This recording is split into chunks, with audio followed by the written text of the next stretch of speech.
teens and young adults, along with Nefesh Chicago and the Associated Talmud Torahs of Chicago. Nefesh Chicago is an organization of Orthodox mental health professionals who serve our community. At Nefesh, these professionals come together to train, create prevention programs, and respond to mental health issues that face our Jewish community. The Associated Talmud Torahs is the central agency for the Jewish day school system of Chicago, which works to build stronger schools and healthy families. We thank those partners for coming together to plan and sponsor this program. We all hope that this series will provide families with insights and skills to maintain safety and build resiliency. The topic of tonight's program is keeping our kids safe through middle school, home, school, shul, and camp. It can be a sensitive topic as you will become aware of some of the hidden dangers that our kids can face in those settings. Our presenter for this evening is Rachel Zimmerman, LCPC. She's a licensed clinical professional counselor and holds a master's degree from the Illinois School of Professional Psychology.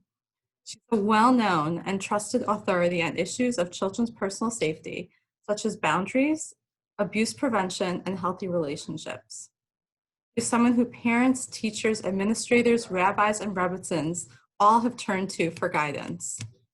From 2007 to 2017, Rachel was the coordinator of Project Shield, a program of Jewish child and family services. In that role, she created and implemented a curriculum for child abuse prevention using a healthy relationships model.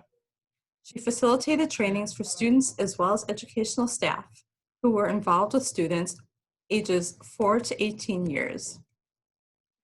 About maintaining healthy boundaries with children and detecting child abuse. Similar to tonight, Rachel saw to it that parents, too, were trained on abuse prevention methods.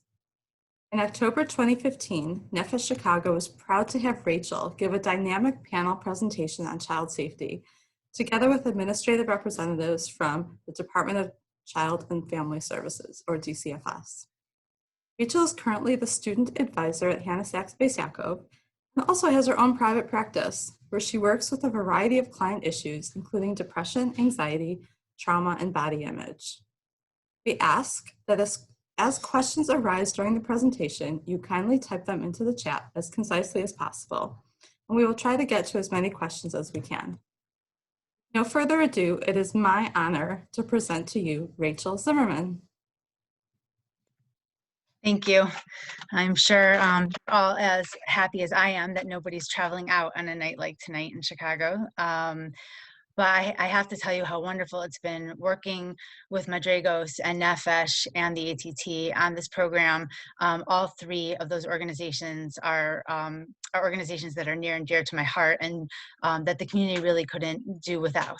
And they really are incredible in their stretch and in their reach and in their motivation to want to help each in their own ways. And so I thank you for this opportunity. Thank you, Dr. Miller. Okay, so tonight, I was asked to speak about preventing child abuse in the younger children through middle school age group. You know, while I was at JCFS, I had a lot of conversations with people about the use of the word safe versus the use of the word safer. Because a lot of what I'm going to be talking about tonight is really trying to get to this place where we understand what we can do. What's within our control? What are the steps we can place? And what's the preventative things we can do? And what is, God forbid, the reactive things we can do to help keep our kids safer? But one of the things that, as we're talking, that we're going to know is that it's almost as important to do the preventative stuff as to admit that there's lots of things that are going to come our children's way in life. We're not going to be able to protect them and from everything. And if anything, we know that the more we try to completely safe-proof them from everything, wrap them up in saran wrap within the world, we're actually robbing them of the ability to have skills and keep themselves safe.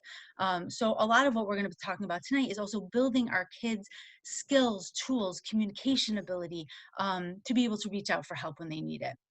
But we need to band together as a community, parents, schools, camps, Rebbeim, community leaders to first and foremost know that abuse does exist within our community, and then do what we can to create environments around children to keep them safer or as safe as possible.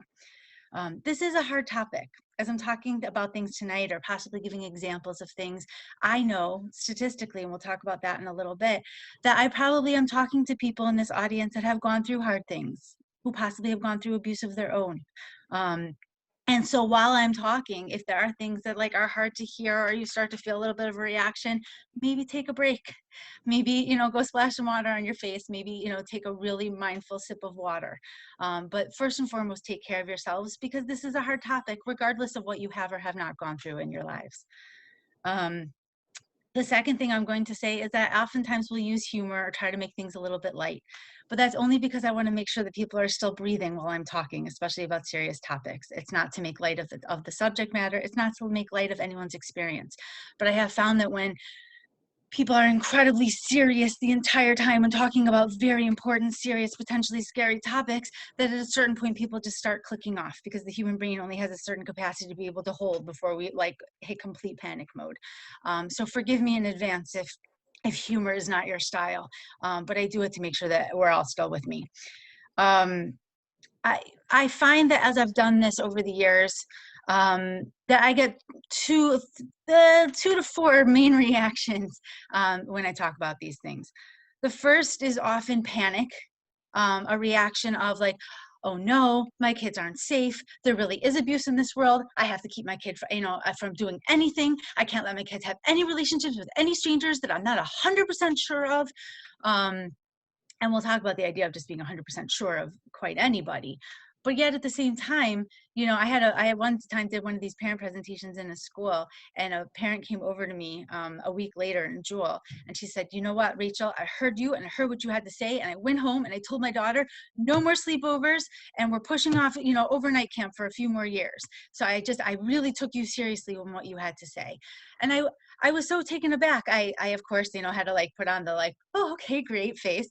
But yet I also, my reaction to that was, let's not do that. Let's give our kids the tools to be able to navigate these situations. We don't want panic. We don't want to like live in a world where we're saran wrapping our children. So I don't want panic here. We'll get to what I do want. The second reaction I often get is anger. I'll get people saying like, this is crazy. Why isn't the community doing more? Why don't we just take anyone who ever means harm against a child and, I don't know, lasso them up and throw them, I don't know where.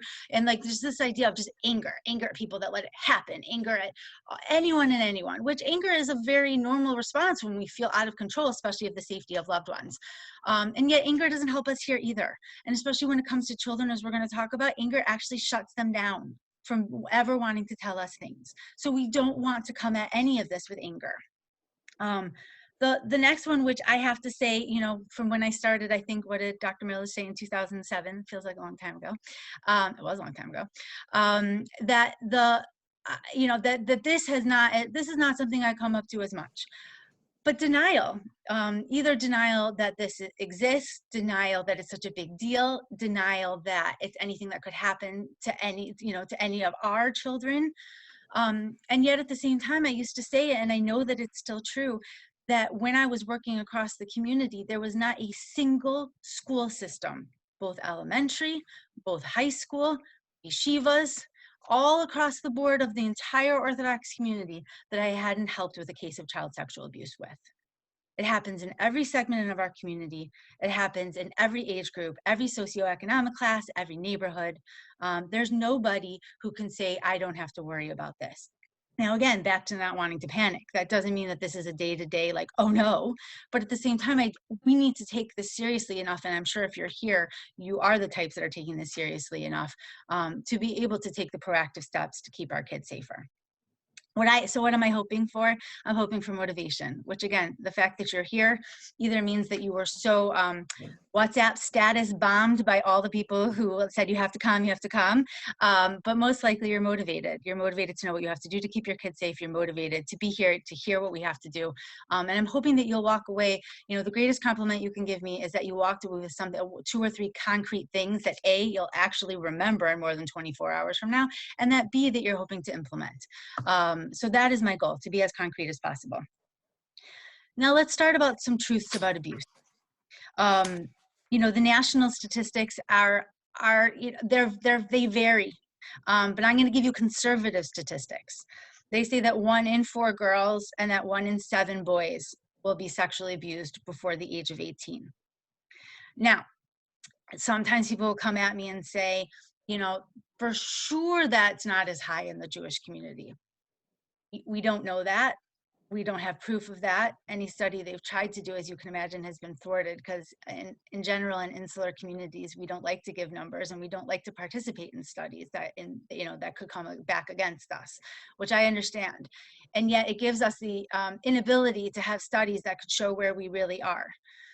I will tell you that don't believe that the stats are so much lower. But even let's pretend it's 1 in 10. Let's pretend it's even 1 in 15. Think about how many kids are in your kid's class, in your kid's grade, in your kid's school. Think about what that means statistically. It's enough to say, okay, we have to do something.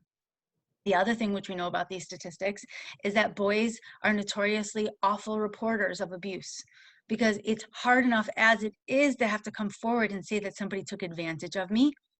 Culturally, we do a number on boys to make it seem that it's inappropriate for them to have let something happen to them. And so we know that boys have a hard time coming forward.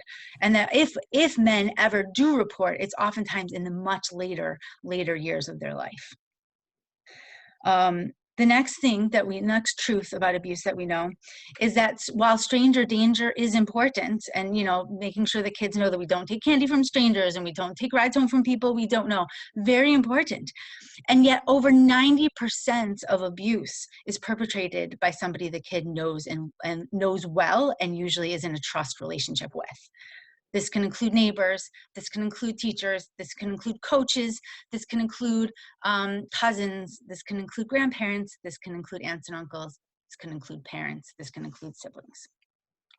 And so, yes, we need to teach stranger danger, but the ability of being able to navigate relationships where we feel someone has hurt us or has taken advantage of us and we know and love them is an even more important skill. A difficult one, a complicated one, but when it comes to abuse prevention, an imperative one. The next truth is that there is no true stereotype for who abuses children.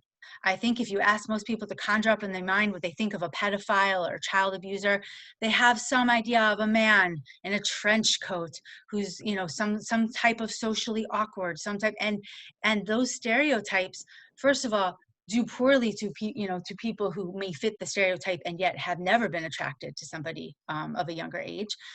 We also know that sexual abuse of a child is often not just about attraction, but oftentimes about power and control. But a lot of the people that we know have abused children, are warm and charismatic and engaging and outgoing and the type of people that are good at gaining children's trust. And so if we have a certain stereotype in our mind, then we're going to rule out the possibility of something that's right in front of us. When I was involved, unfortunately, in that really awful seminary crisis scandal of about 7 or 8 years ago, where it was found that a rabbi of a seminary was having inappropriate relationships with his students, one of the things that people were very upset about was how could the staff have not known, noticed, suspected? And I'm not saying that's not a valid question, but I know that when they questioned a lot of the staff, part of their answer was it wasn't even a possibility in our head that someone like him and someone of his stature could ever do something like this. And so, yes, there may have been something that now knowing it, I could say is obvious, but I didn't know. And Dr. Pelkovitz, if any of you have heard him speak on the topic, and he's amazing and incredible, and he spoke for sure, when the last time there was a big partnership for abuse prevention, I believe he spoke at one of the schools, and he said something which really stuck with me. He said, the eye cannot see what the mind does not know.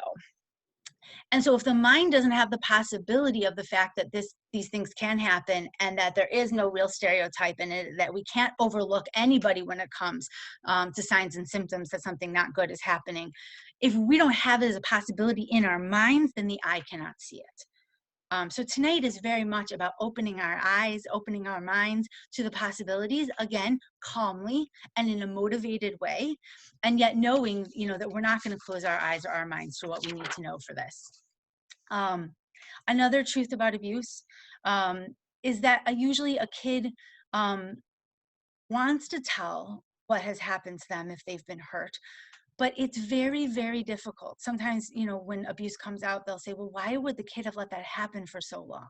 Why wouldn't they have just told? Um, and we have to know that when somebody hurts a child, it's oftentimes with threats, possibly, or with promises of good things, promises of presence, promises of quality time, promises of a relationship, and especially if you have a kid that's lacking in relationships in their life and close relationships in their life, they'll sort of ignore or overlook lots of things in order to keep that relationship going. So we have to know that it takes an incredible amount of bravery, and oftentimes kids do not want the person who's hurting them, if they know them, love them, trust them, to get in any kind of trouble. So again, they're willing to let things continue in order to protect the people they know and love. So we have to really know the truth of how difficult this is to have a kid be able to come forward. Um, another truth is that every kid who's been abused that has been in an abusive situation will be different in how it has affected them. I've been through situations where a parent will say to me, well, if this happened to my child, is there for sure damage? Is there for sure trauma? And the answer is no. The answer is there are no for sures. There's lots of factors involved, and, how long did it happen for? And God forbid, how extensive was it? And even more importantly, what did the child believe about themselves? The beliefs that come out from that, I think, are some of the strongest pieces that need to be healed. But there is no definite in terms of timing, in terms of, trauma, in terms of any of these things. And we really need to be open to what each person who's gone through a hard situation needs in that moment. Okay, so Rachel, you've made us nervous. We're there. Hopefully motivationally nervous. I don't think motivationally is a word, but we're also going to roll with it. So what do we do? So I'm going to spend the next about half an hour, maybe a little bit shorter than that, talking about prevention and reaction, and then we'll go from there. So the prevention pieces that I'm going to be talking about tonight are setting up healthy boundaries in your home with your children, being an askable parent, supervision and what places need supervision, and important conversations to be had. And I'm going to list about 4 of those. So, okay, so let's jump in. Boundaries. I saw in one of the emails that went out that I am an expert in boundaries, which is, it's quite a compliment. But what do boundaries mean? Some of my friends would probably maybe disagree with that statement, but the idea that boundaries really is about interpersonal space between 2 people, where one person begins and another person ends. And in life and in relationships, we're always going into people's personal space and boundaries. Boundary crossings are not only inevitable, they're wanted. When you see your child is crying and you go to give them a hug, you've boundary crossed into their physical space, but in the most wonderful way, right? When you know that a friend's going through a hard time and you call them up and say, hey, I know it was a hard day. Are you doing okay? You've boundary crossed, but yet in a way that made them feel supportive. And yet at the same time, we can take the same 2 acts. We all have been in a situation where we're feeling overwhelmed or something's happening and someone gives us a hug and we really didn't want the hug, right?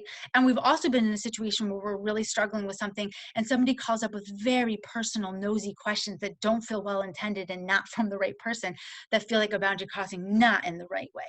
Right? So when we're teaching our kids about boundaries, part of what makes it difficult is that they're not black and white. Yes, there may be some things that are black and white in terms of no one should ever have the ability to hit you, to touch you in private areas of your body, those type of things. But yet most human interactions and relationship interactions are gray.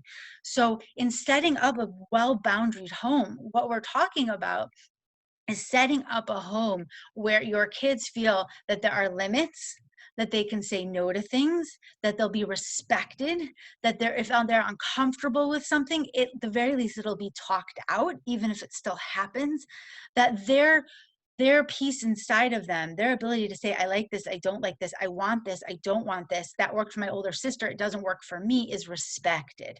That's a well-boundaried home. And again, I'm going to go through some things that are a little bit more concrete in setting that up, but it's a hard concept, and yet it's imperative. It's so important. It's one of the most important things, because if our kids are brought up in well-boundaried homes, then they know what it feels like when things are unboundaried or unsafe, and are quicker to be able to say, I don't like this, and keep themselves safe. So what are some of the different boundaries that we set up in the home? I like to usually just talk about physical, emotional, and sexual boundaries, or private part boundaries, though there are many more than that. Physical boundaries. So obviously we need, some type of, when like some type of ability for, if a kid is being, is roughhousing with his siblings, that he can say stop at some point. That if a kid doesn't like to be hugged, that's not the norm when they're upset, that you figure out a different way. The ability, the right over their own body, which is a conversation we'll come back to. Also their physical space. That we knock on doors before we come in, that if it's somebody's stuff, that's respected. And if somebody invaded another child's stuff, then that is to be taken seriously. And one of the most important reasons why is that a child should feel that sense of respect for their physical boundaries. The emotional piece, which is also very big. I know in my house, we're big jokesters. We're sarcasm, teasing, all of those things. And yet not all of my kids love it, right? So how do we navigate space for my kids who love the banter back and forth, and the kids who don't? And I'm not going to pretend that that's easy, but we have to jump in and try to wade through it, so that we can figure out a way that a child feels like, if I don't like to be teased, then I don't have to be. And again, those pieces are incredibly big. Or personal questions. Part of, I think, abuse prevention is the ability to ask questions, which we'll talk about. But at the same time, if your child is signaling, I'm not ready for questions right now, there's something very important to respecting that and say, I'm going to check in with you later, but I can see right now that it's not the time and it's making you feel not good. So respecting those emotional pieces and emotional flags that they show you as well. When it comes to the private parts, or those boundaries, we keep them even more carefully. Doors are closed as long as a kid is old enough. When kids go to the bathroom, nobody walks in when another person is in the shower. I don't care that you're just going to get your toothbrush and they were behind a shower curtain, right? That there's just this idea that people, when it comes to changing, dressing, any of those things, feel an extra sense of like respect. And I think this is especially true once kids get to middle school, though the seeds of respecting that and understanding that your body belongs to you, and your private parts are not to be looked at, touched, or talked about by other people, which I'll repeat again in a few minutes, I think is incredible. The tone of that in the house from the earliest of ages is incredibly important, and can be modeled. One of the greatest things we could do is model, right? So even now, I have a 2.5-year-old. What does he understand? He doesn't really understand. But I'll say, Mommy needs to get dressed. And he'll say, okay. And he'll run right over. And I'm like, no, Mommy's going to get dressed, and Mommy's going to close the door. Because when Mommy gets dressed, Mommy close the door, right? Well, okay, right, fine. But at the same time, like, he's already starting to get that understanding of, that like when we get dressed, or when there's private parts, or when there's whatever, it's okay to ask for something, and it's okay to be given it. He may not enjoy that right now, but I think that like the idea that we're instilling that even from the youngest of ages is important. And I think we've talked about why boundaries are important. We know that abuse is in essence, if boundaries are on a spectrum, and my hand is like hugging when you don't want to be hugged, right? And near my, this part of my arm is, being tickled until you can't breathe and you've asked to stop, being touched in the private areas of your body, or being hit or smacked in a way that's violent, would be in the abuse sense. And again, the more we can help kids understand the boundary violations and feel it and be able to speak up for themselves in this part of the spectrum, we hopefully help them prevent themselves from getting to this part of the spectrum, or knowing when they're leading that way, so they possibly could get more help. Now, again, nothing is foolproof, and I can say that a million times tonight, but these are the steps and the tools we use to try to give our kids what they need. Okay. Another piece I think is important in the frum world is that part of being able to speak up for your boundaries is being able to teach your kids the difference between being rude and being respectfully assertive, right?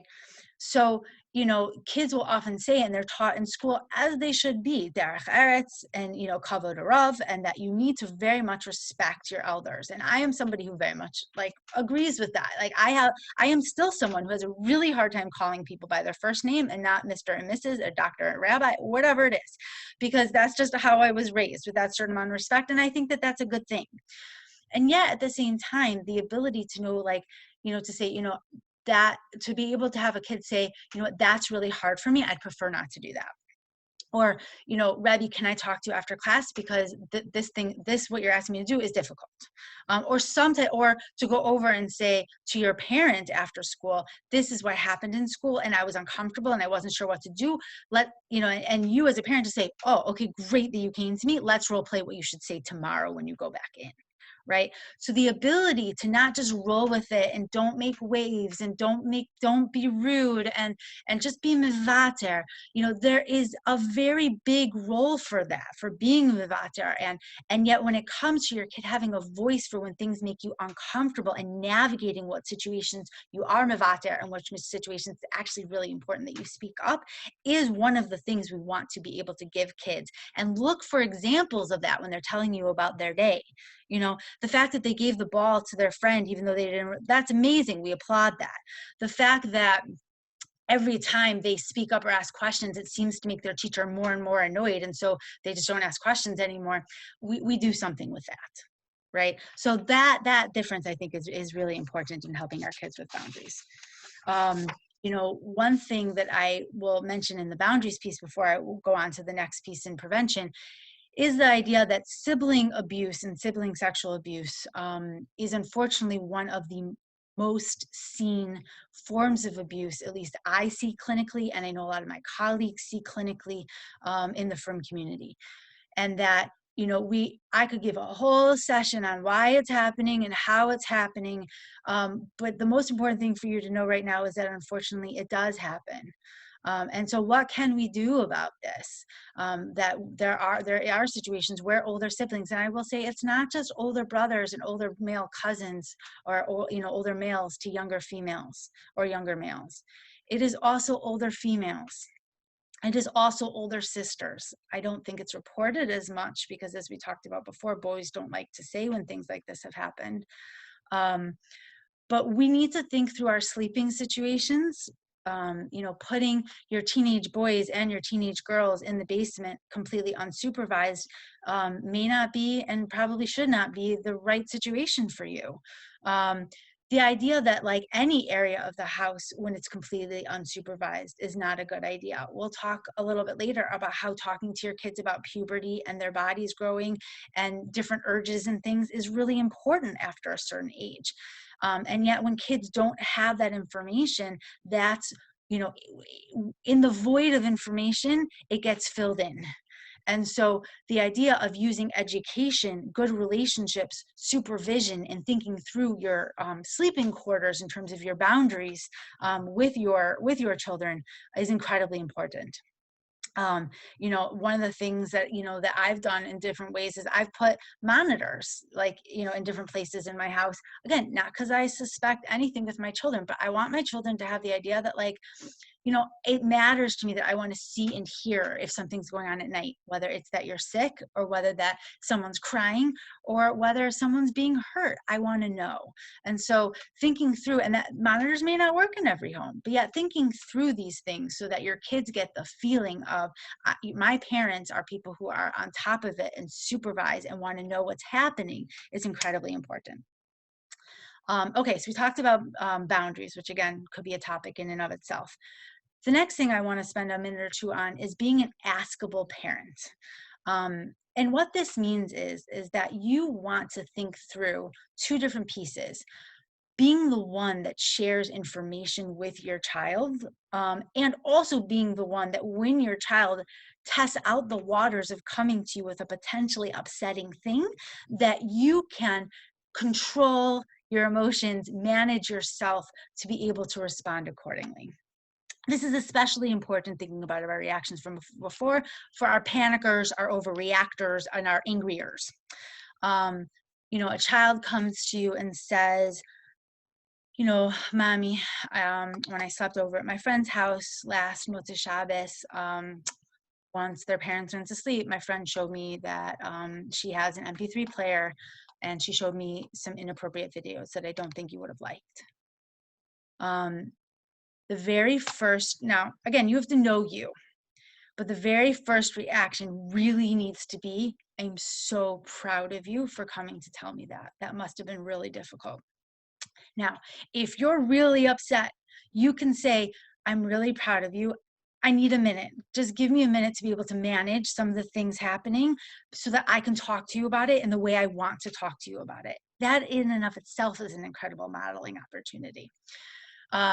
So you come back to your child, you say, I want to talk to you more about this, would you be willing to tell me what you saw? And then from there, okay, don't make promises, that you can't keep in terms of, I won't tell anyone if you are planning on telling someone. Don't rush ahead and say, oh, see, I told you that friendship was bad for you. You're not allowed to go there anymore. The end result may be that you don't let them sleep over anymore. But in that moment, it's pride, it's, are you okay? It's, tell me more about it. And it's, let me think more about this. And we'll kind of talk about next steps and what we should do from here. That makes you an askable and approachable parent. Now, on the flip side, someone came to me recently and said their 6-year-old son asked them, what's a nipple? Right?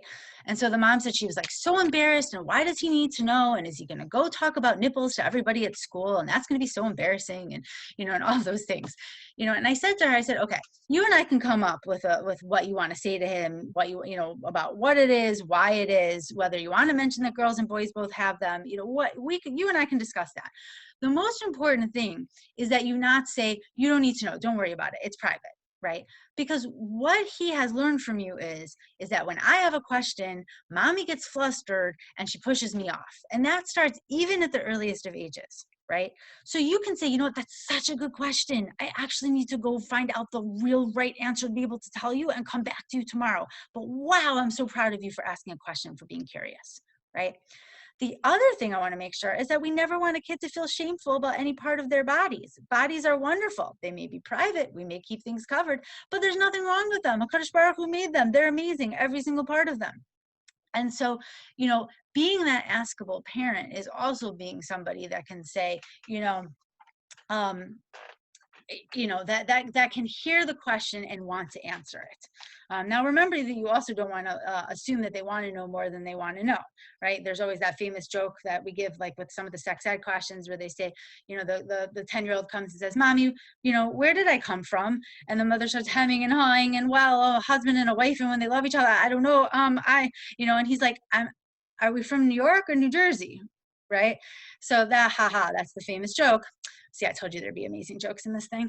And yet at the same time, like at the point of what is your kid really asking you is a very important part of being an askable parent too. Do not jump in and overwhelm your child with more information than they ever wanted. Again, this will make you somebody that your kids are like, whoa, I'm not going to go there, because 3 hours later, I'm still going to be sitting there and listening to my mom's answers. So being an askable parent is incredibly important.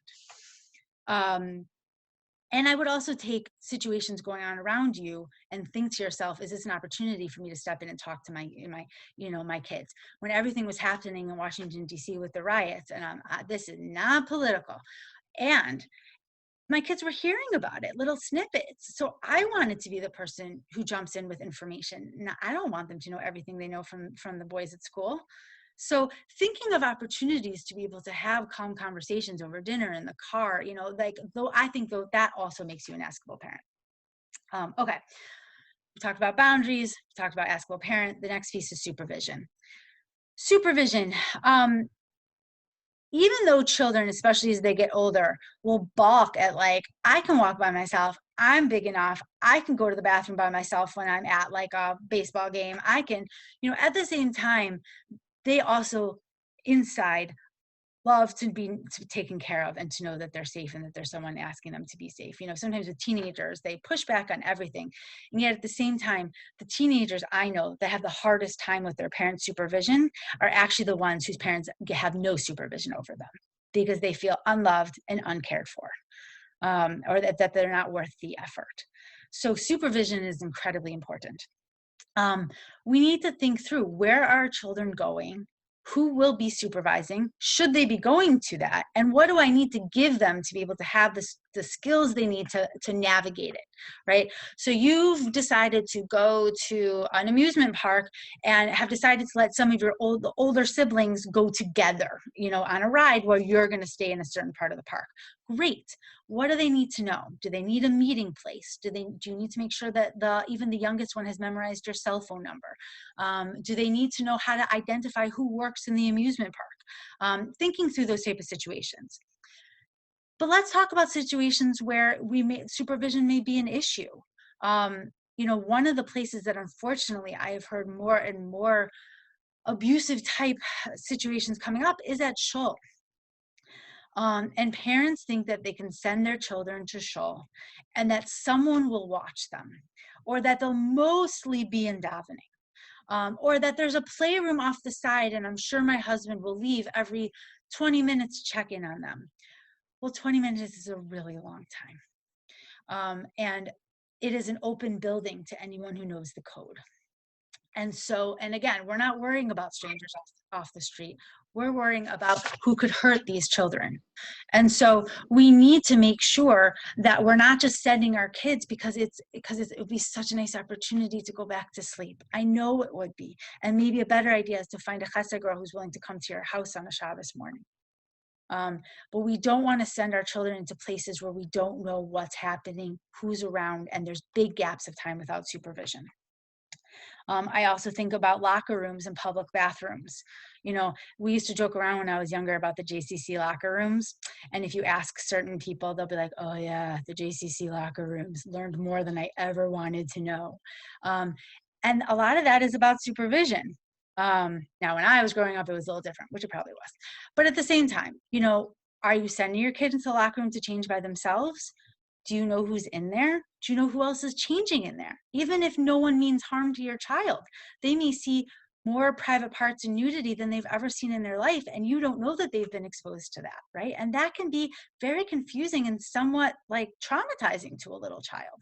So thinking about supervision in public bathrooms. One time, don't tell my kids I told you this story. This is being recorded, right? We went to a baseball game and one of my boys needed to go to the bathroom. And of course, he refused to go in the women's bathroom because I'm not going. I forgot how old he was, let's say 10. But he was going into the male bathroom in a baseball park where there was alcohol being served. So you better believe I made a fool out of myself. And for the next 2 minutes was like, I won't embarrass which child, so I'll make up a name. And I went into the bathroom and I was like, Moshe, are you okay? I'm right here. Your mother's right here by the front of the bathroom. Now, did this child not talk to me for the rest of the baseball game? Yes. But did every single adult in that bathroom know that there was an adult waiting right there for that child? Yes. So I'm not telling you to be crazy like me. And yet at the same time, think through, how are you going to make sure that your child is okay in various situations, especially when locker rooms, bathrooms where nudity could be involved. Shabbos meals and family parties. I find that sometimes couples will get together. Remember when couples and families got together? But in general, I find that when families get together, when big families get together, when couples get together, they'll send their kids off into the basement to play. Who's checking on them? Who's making sure, I can't even tell you how many playing doctor and private part situations started with, and then all the kids went downstairs to play. Now, I'm not going to tell you that it's not normal for two kids to want to show each other private parts when they're 5 years old. But I will tell you that we should be supervising that so that it shouldn't have been for more than 30 seconds before an adult saw it and stopped it and redirected it and said, no, guys, we don't show each other private parts. Let's move on, right? So, or I can unfortunately tell you how many cousin abuse situations or sibling abuse situations that started with everybody was downstairs in the dining room. So we went upstairs to one of the bedrooms for over an hour and nobody noticed, right? So you need to think through, where are my children? Are they being supervised? And is someone keeping an eye? And do they feel supervised? Those are some of the big ones that I find sorry, one of the last important ones is the mikvah.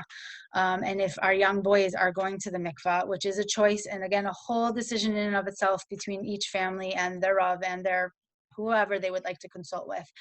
But it needs to always, always, always be supervised and with lots of conversations before and after about safety, about what they're seeing, and things like that. Sleepover dates and play dates and sleepovers.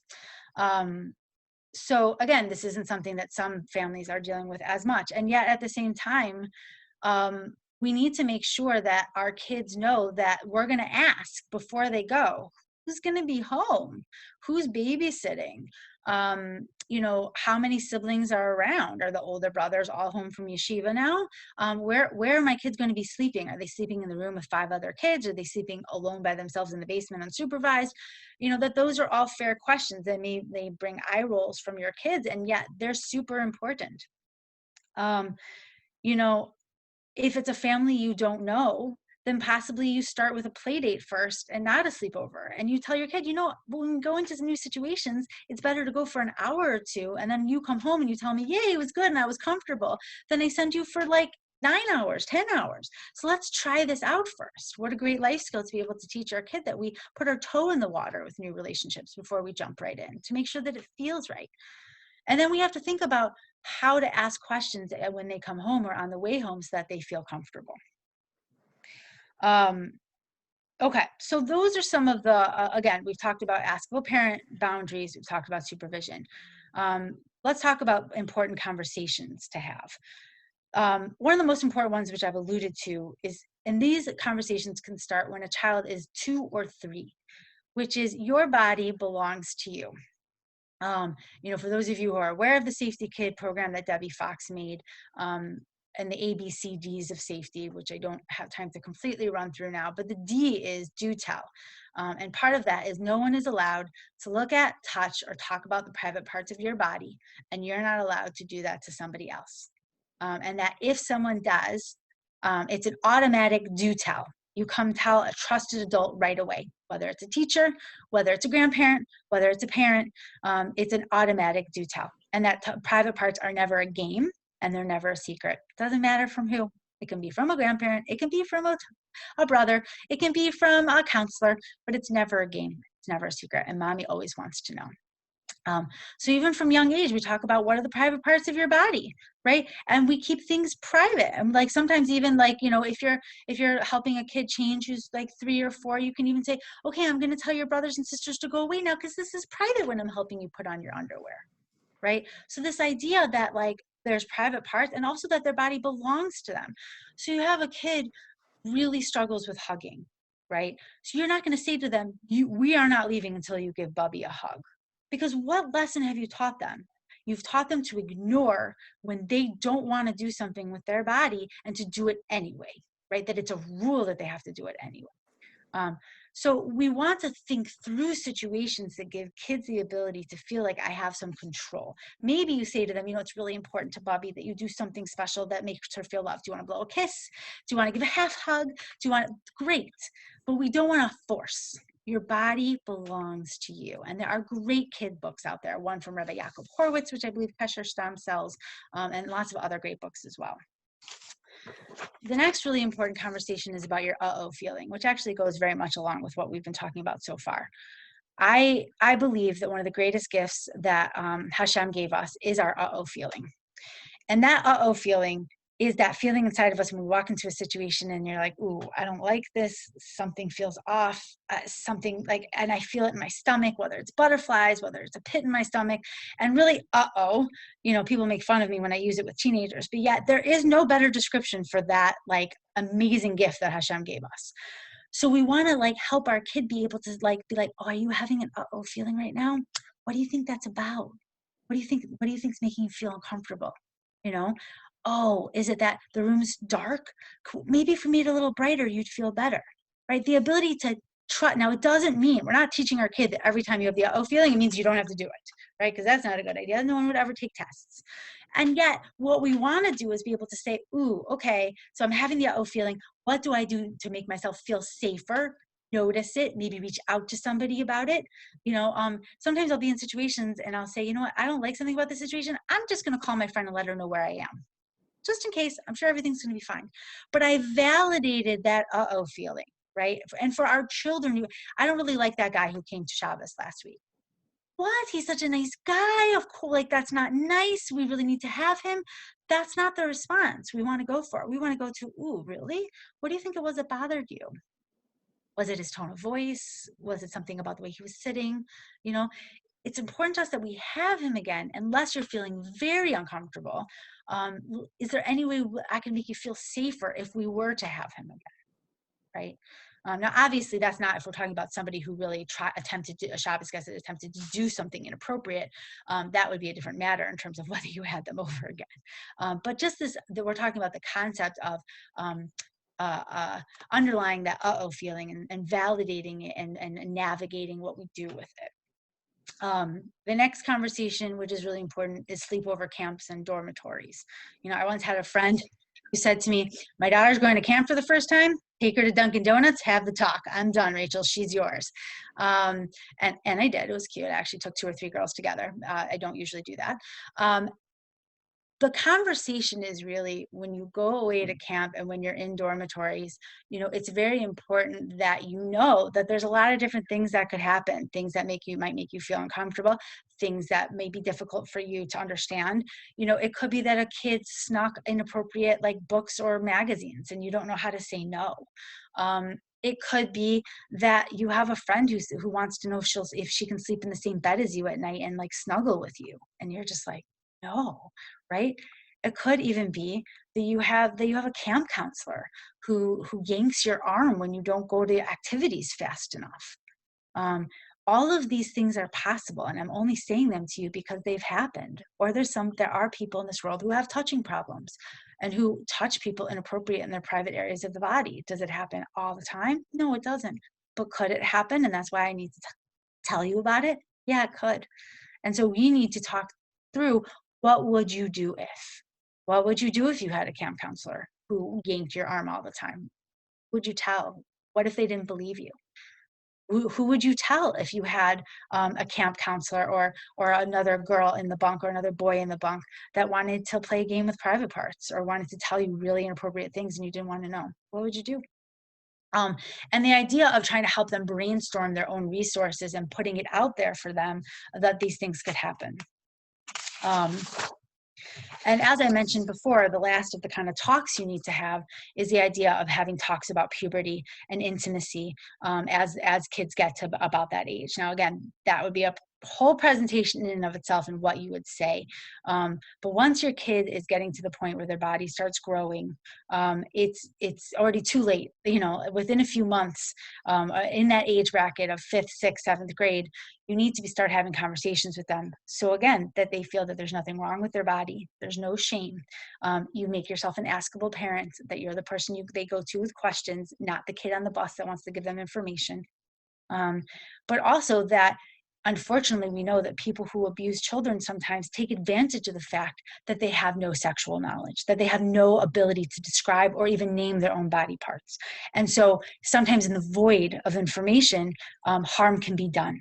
And so for all of those reasons, when it's about to be the time, you need to step in.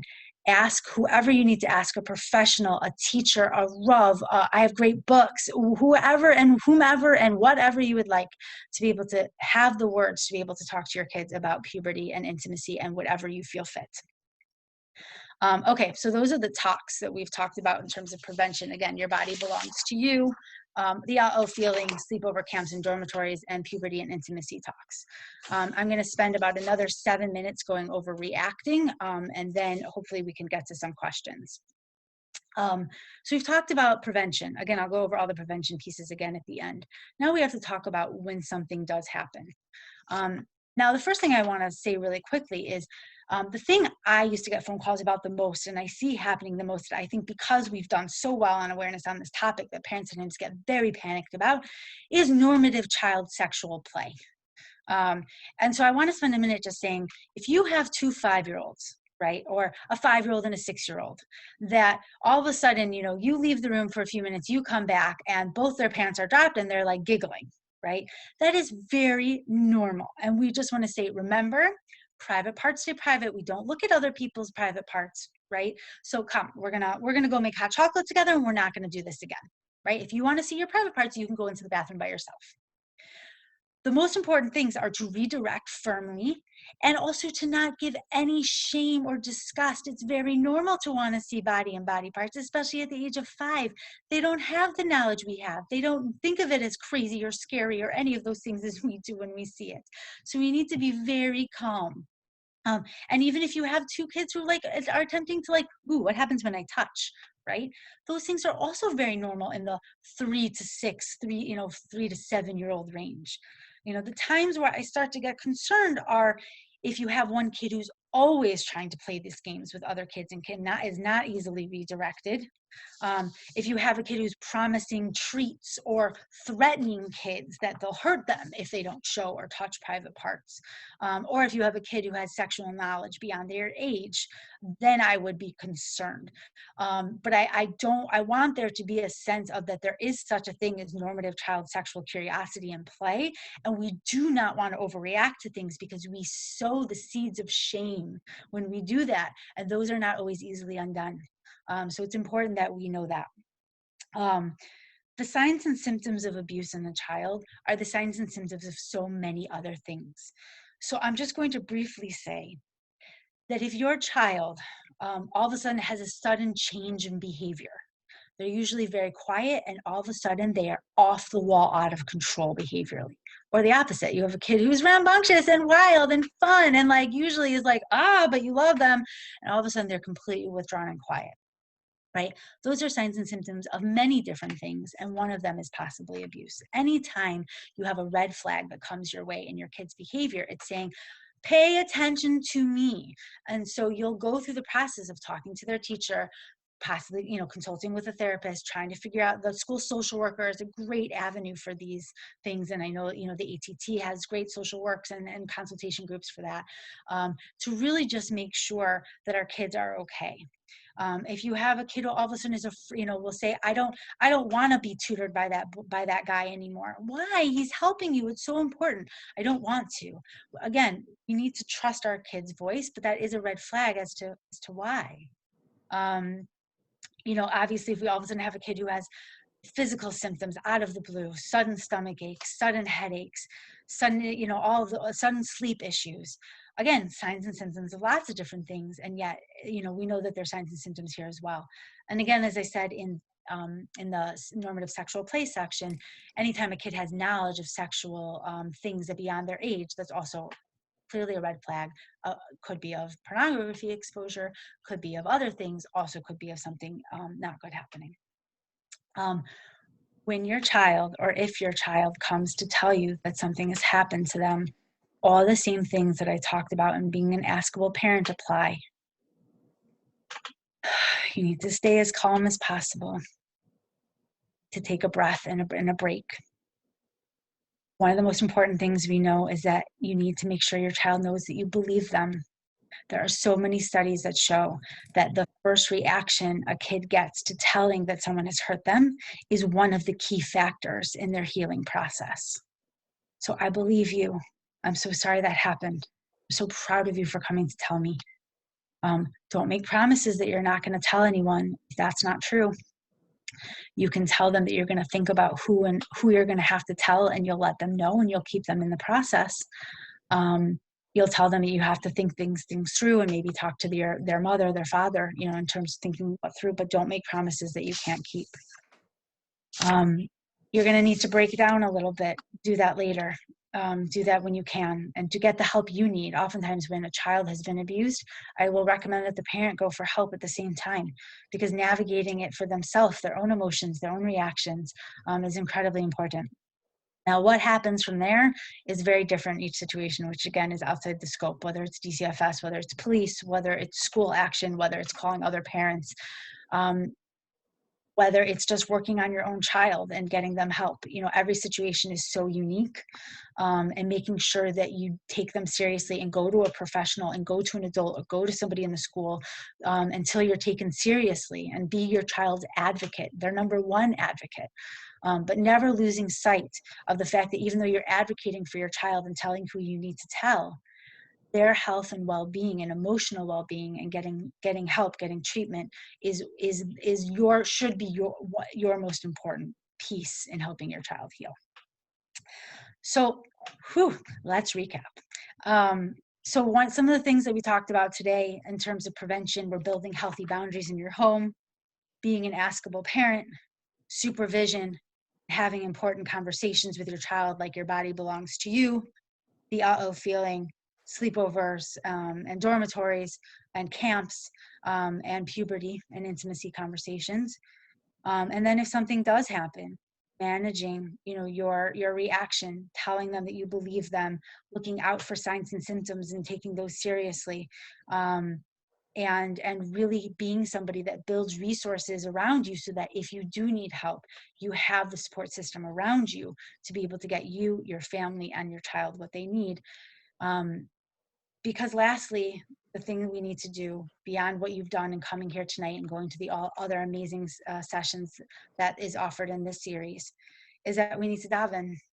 We need to ask our child's most powerful parent for help and siyata d'shmaya and keeping our kids safe and being able to get our kids what they need and helping them get through these years with the most amount of tools to navigate this world. And together in that partnership, hopefully we will be successful.